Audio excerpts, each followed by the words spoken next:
कोई इंटरेस्ट नहीं था, क्योंकि इमरान खान साहब ने मुझे तके मान असद तुम्हारी जरूरत। मेरे ख्याल के अंदर हमेशा जब कोई टकराव की सूरत हाल पैदा होती है ना, तो हल जो है मुज़ाकरात से ही निकलता है। मोहम्मद ज़ुबैर साहब आपके भाई हैं, वो कहते हैं कि नवाज शरीफ साहब की सियासत खत्म हो चुकी है, क्या कहेंगे इस पर? ज़ुबैर भाई से बोले कि जब हम कहते थे उनकी सियासत खत्म होगी उस वक्त आप मानते नहीं थे। क्या आपने गुज़श्ता 2 दिन पहले एक ट्वीट किया कि पीपल्स पार्टी के पेज जो है वो कस दिए गए, इससे क्या मुराद था? सबकी बारी आनी है और जिस जिसकी ज़रूरत पूरी होती जाएगी ना वो फारिग होता जाएगा। जिस वक्त आपको इमरान खान साहब को आपकी ज़रूरत थी, उस वक्त आपने पीटीआई को खैरबाद कह दिया। 5 साल दोबारा जो है वो फील्ड मार्शल आसिम मुनीर साहब रहेंगे, और जो ओवरऑल जो तासुर अब पाया जा रहा है वो ये कह रहे हैं कि 5 साल अब तो खान साहब को भूल जाएं। इस वक्त किसी को भी इस बात पर शक नहीं है कि इमरान खान पाकिस्तान के सबसे मकबूल लीडर है। आप इमरान खान साहब को मिस तो करते होंगे, आपने कोई कोशिश की है या आप दोबारा को कोशिश करेंगे कि इमरान खान साहब से एक दफा मुलाकात आपकी? दावा किया जा रहा है कि टैक्स हमने बढ़ा दिया है। बढ़ाया कैसे है? इस साल के पहले 9 महीने के अंदर 1 खरब रुपए से ज्यादा पेट्रोलियम लेवी जो है हुकूमत ने इकट्ठा किया है। अस्सलाम वालेकुम नाज़रीन, हमारे साथ असद उमर साहब मौजूद हैं, साबिक वज़ीर ख़ज़ाना है। इस वक्त मुआशी अबतरी सूरत हाल है मुल्क की।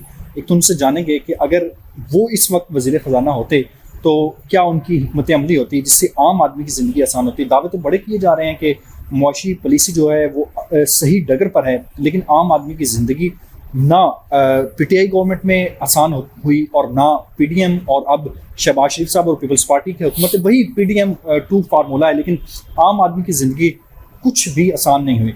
असद उमर साहब, क्या वजह है, क्या समझते हैं? अच्छा, पहली बात तो आपको मैं ये कह दूं कि ज़रा इस्लामाबाद में जाओ ना, और पाकिस्तान के किसी कोने में भी, और जाके लोगों से पूछ लो कि आपके माशी हालात जो हैं वो तहरीक इंसाफ की हुकूमत जो थी उस वक्त बेहतर थे या अभी बेहतर है, तो आपको इंशाल्लाह ताला 90% में कम से कम कहना है कि जी उस वक्त हमारे हालात बेहतर थे।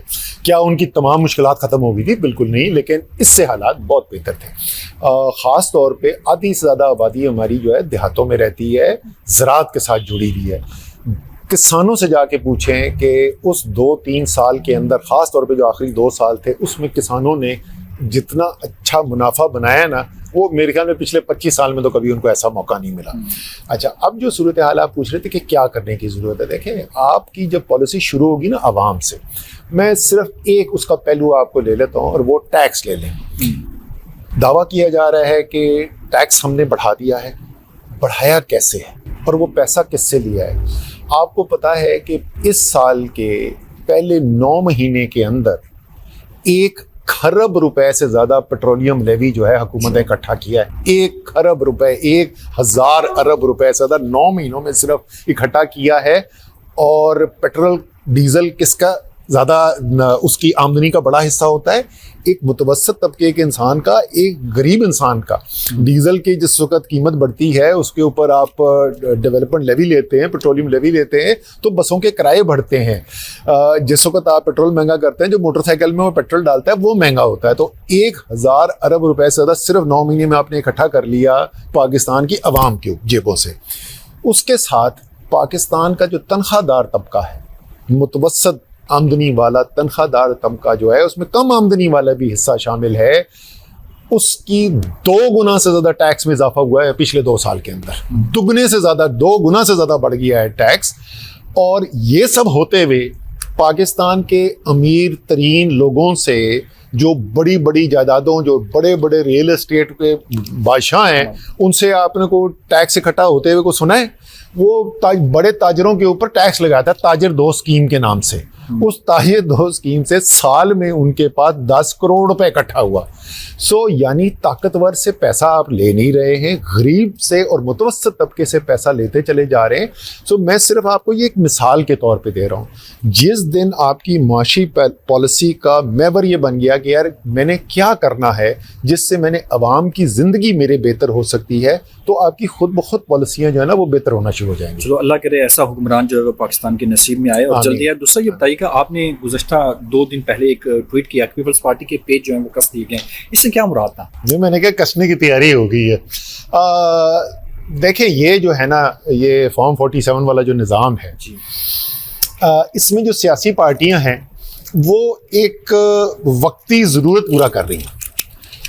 ये जो जिस तरीके से सहूलत कारी करते चले जा रहे हैं ना, और इसमें मेरे आज़ादी तजिया हो सकता है मैं बिल्कुल गलत साबित हूँ। मेरे ख्याल में सबकी बारी आनी है और जिस जिसकी ज़रूरत पूरी होती जाएगी ना वो फारिग होता जाएगा। तो क्योंकि अब नून के पास सादा अक्सरियत आ गई है कौमी असम्बली में, तो पीपल्स पार्टी तो हो गई है फारिग, ठीक है ना। अब वज़ीर आज़म बनाने के लिए पीपल्स पार्टी के वोट की ज़रूरत नहीं है। ये तज्जिया था मेरा इसके पीछे। मेरे ख्याल में जिस दिन पीपल्स पार्टी फिट होगी उसके थोड़े अरसे के बाद मुस्लिम लीग नून की भी बारी आएगी। सर ये जानबूझ के इस तरह किया गया है?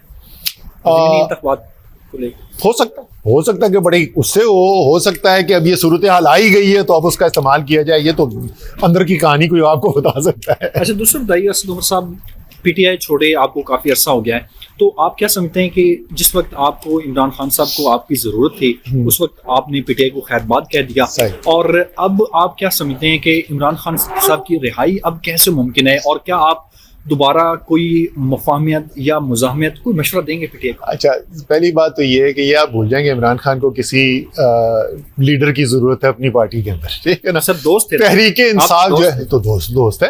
अच्छा नहीं, क्या करें मैं बताऊं, सियासत करना एक और बात है, दोस्ती एक अलग चीज होती है, दो एक अलग चीज है। देखो जो तहरीक इंसाफ है ना, उसको जरा समझने की कोशिश करें। बड़ी सादा सी चीज है, इमरान खान है और इमरान खान की अवाम में मकबूलियत है, ये तहरीक इंसाफ, ठीक है ना। बाकी लोग आते हैं, लोग चले जाते हैं, अच्छी बात है, लोग आते हैं तो अच्छी बात है, चले जाते हैं तो चलो भाई चले गए तो चले गए, लेकिन पार्टी को कोई नहीं फर्क पड़ता। मैं तो सिर्फ आपको ये कहने की कोशिश कर रहा हूँ। दूसरा, आपके जहाँ तक मशवरे, देखिए मैं आपको पता है कि मैंने बार बार इसका जिक्र किया, और ये लोगों को जो पार्टी के अंदर है, अब तो मैं उसके बाद बार बोलता रहा हूँ, पहले तो अंदर भी बोलता रहा हूँ। मेरे ख्याल के अंदर हमेशा जब कोई टकराव की सूरत हाल पैदा होती है ना, तो हल जो है मुज़ाकरात से निकलता है।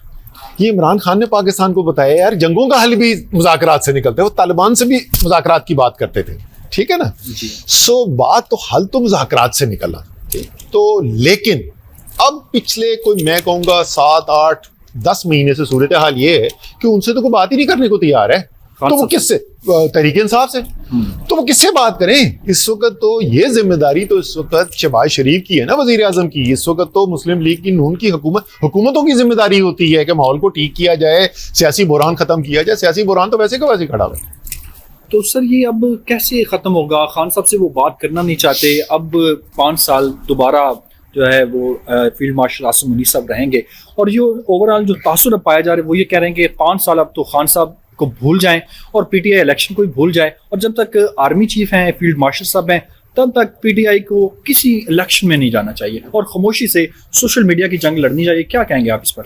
ये तो तहरीक इंसाफ का अपना फैसला करने का है कि उन्होंने क्या करना है। उन्होंने जंग जो है सोशल मीडिया में लड़नी है, उन्होंने अवाम से एहतजाज, अवाम में आकर एहतजाज करना है, तो उन्होंने फैसला करना है। लेकिन मैं सिर्फ आपको ये कह सकता हूँ कि जो सियासी हकीकत होती है ना, वो होती है अवाम के अंदर एक पार्टी की और एक लीडर की साख।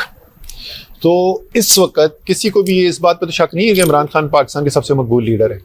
तो इमरान खान की रेलेवेंस कल भी थी और आज भी है और आने वाले कल भी रहेगी। तो जब वो सबसे मकबूल लीडर है ना, तो किसी वक्त भी ये सूरत हाल पैदा हो सकती है। मैं आपको नहीं बता सकता कि कब होगी, लेकिन ये किसी वक्त भी सूरत हाल पैदा हो सकती है कि ये फैसला किया जाए कि यार कोई इमरान खान के साथ बैठ के को बातचीत करके कोई इसका हल निकाला जाए ताकि इधर से मुल्क आगे चल सके।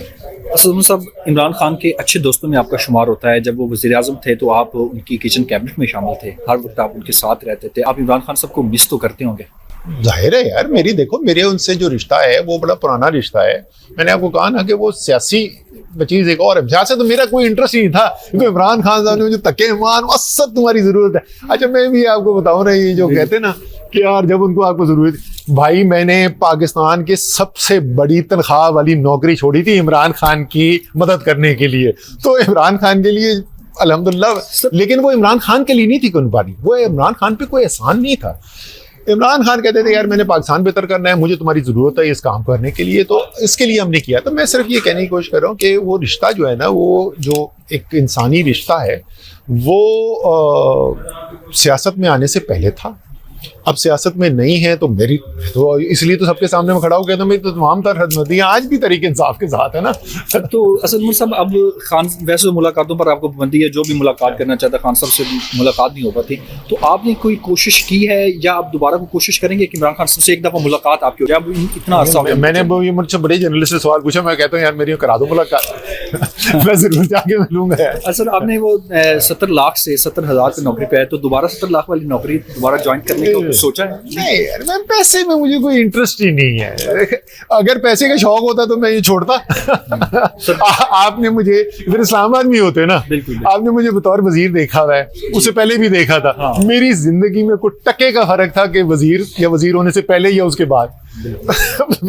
मेरी जिंदगी वैसी कोई थी। अल्लाह ताला ने बड़ा करम किया है इस मुल्क में, जहाँ इतनी बड़ी तादाद में आबादी इतनी मुश्किल जिंदगी गुजारती है।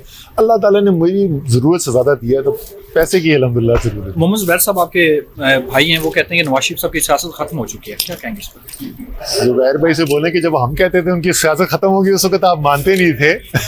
तो अच्छी बात है कि हम मान गए। बहुत शुक्रिया। Okay, thank you sir.